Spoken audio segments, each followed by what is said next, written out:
West Bengal వెళ్ళిపోతారు, కాశ్మీర్కి వెళ్ళిపోతే ఢిల్లీకి వస్తుంది, వెస్ట్ బెంగాల్ పోతే మహారాష్ట్ర పోతుంది, మహారాష్ట్రకి వెళ్ళిపోతే ఒరిస్సాకి పోతుంది, ఇవన్నీ అయిపోయినాక వెళ్ళిపోతారు. ఉన్నదే ఒక దేశం. రైతు బిడ్డగా రైతుల గురించి మాట్లాడినా, కానీ ఇవన్నీ సంపాదించుకొని ఇట్లాంటి ఫ్యాక్టరీలు పెట్టుకొని బంగారం కొనుక్కొని ఇవన్నీ ఏం చేసుకుంటారు? ఓడికిచ్చిపోతారు. పంచర్ దుకాణం పడికే పండ్ల దుకాణం పడికిచ్చిపోతారా? ఆయన కలలు అంటున్నాడు, పండ్లు అమ్ముకుంటే బిల్డింగ్ నాదే అనుకుంటా. ఇటు కొడుకు అయితే అమెరికా ఉన్నాడు, ఇటు రాజుడు లేడు, ఇటు లేడు, నేనే తీసుకోవాలి. కొద్దిగా దయచేసి ధర్మం కూడా ఉంచుకోండి. సనాతన ధర్మం అంతరించిన రోజు మీరు ఏదైతే మీ బిడ్డలు ఇంత అల్లారుముద్దుగా పెంచుకుంటున్నారో, మీరు మీ గురించి బతుకుతున్నారు.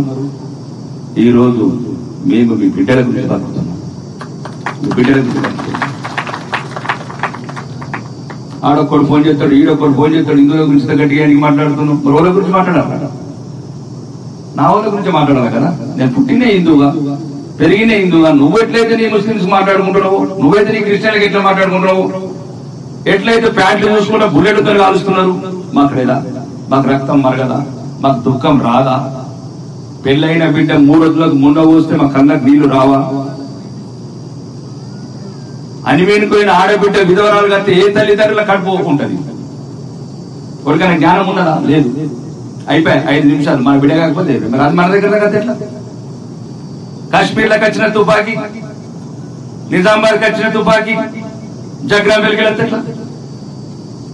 ఈ తుపాకులు ఆపాలంటే హిందువుల ఐక్యత ఒకటి.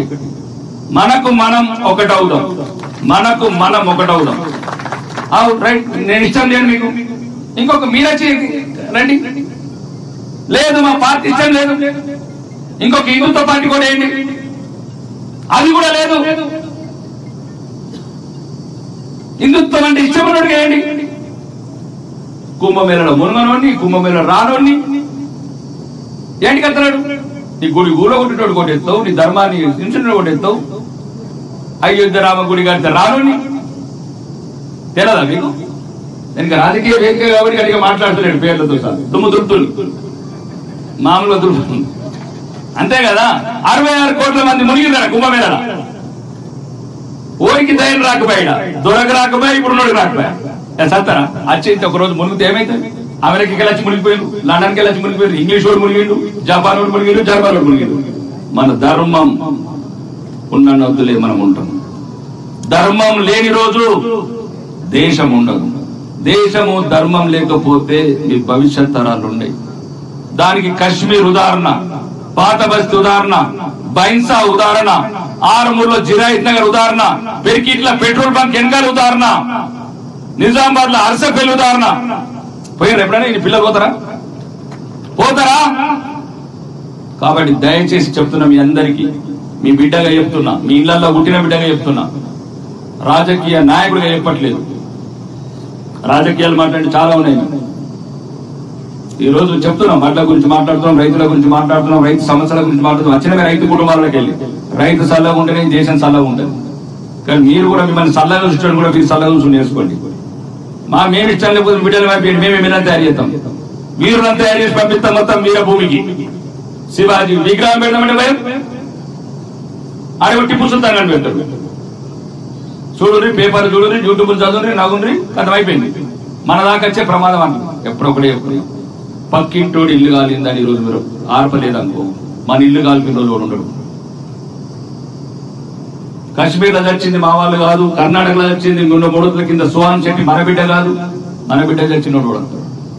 కాబట్టి హిందువులలో ఒకటే కావాల్సింది ఐక్యత. మనకున్నది ఒకే దేశం, మన ధర్మం, ఇవి కాపాడుకుంటాం.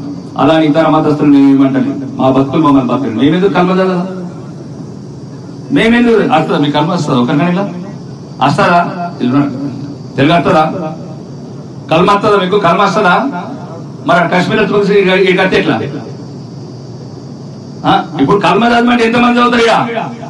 అది కాశ్మీర్ అడిగింది ఇదే మాట. అర్థమవుతున్నదా మీకు? అది చదువుతాడా గాయత్రి మంత్రం? కాబట్టి దయచేసి ఈ నా మాట ప్రతి ఇంట ప్రతిధ్వనించాల.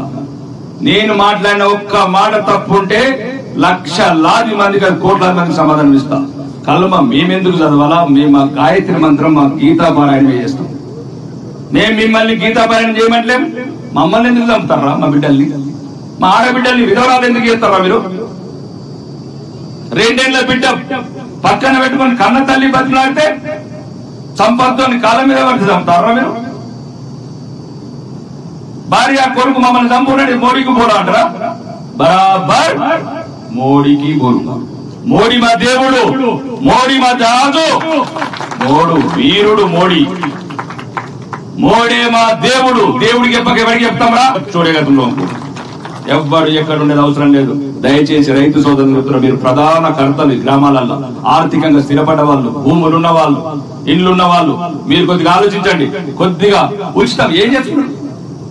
ఒక ఉచితం ఒక రోజు బతుకమ్మ లేని ఉన్నోళ్ళకి మనకేమైతుంది? బిల్డింగ్ ఉన్నది, 10 ఎకరాల భూమి ఉన్నది, అదేదో చెప్పంగా నాగమగమవుతాం. అన్ని ఉండాలి కదా, ఈ భూమి పర్మనెంట్ ఉండాలి కదా, ఇల్లు పర్మనెంట్ ఉండాలా, ఈ ధర్మం ఉండాలా, ఈ దేశం ఉండాలా, భవిష్యత్తు ఉండాలా, పిల్లలు ఉండాలా, ఈ బొట్టు ఉండాలా, కట్టు ఉండాలా. క్షణికంగా రాజకీయ నాయకులు చేసే మోసాలకు బలి కాకండి. ఈ దేశంలో నీ గురించి ఎవడు కొట్లాడుతాడు, నీ ధర్మం గురించి ఎవడుంటాడు, నీ దేశం గురించి ఎవడుంటాడు? నిజంగా ఆలోచించండి. మీకు తెలియకపోతే మీ బిడ్డల్ని అడగండి ఈ రోజు దేశంలో ఏం జరుగుతున్నది. కాబట్టి అందరూ ఒకటిగండి.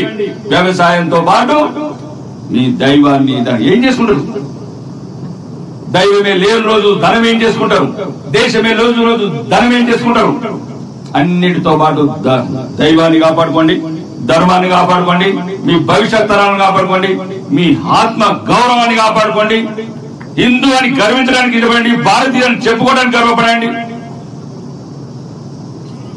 కాబట్టి ఇట్లాంటి ఫ్యాక్టరీలు వేసుకోండి. నేను చెప్పిన బాధ ఏంటంటే కాశ్మీర్ లో ఫ్యాక్టరీ వదిలేసి వచ్చింది, వెస్ట్ బెంగాల్ లో ఫ్యాక్టరీ వదిలేసి వచ్చింది. జీవితాంతం కష్టపడి ఇలా కష్టపడతారు, మళ్ళా ఓరుకో పాలు చేసేస్తారు. ఇట్లాంటి మన ప్రాంతంలో కావద్దు. భారతదేశం ఎప్పుడు ఈ ధర్మంతో, సనాతన ధర్మంతో సుభిక్షంగా ఉండాలా. మీ బిడ్డలు మేమెట్లా ఆత్మగౌరవంతో బతికిన దేశంలో ఈ ప్రాంతంలో మీ బిడ్డలు కూడా ఇట్లాంటి మందిరాలతోని, శోభయాత్రలతోని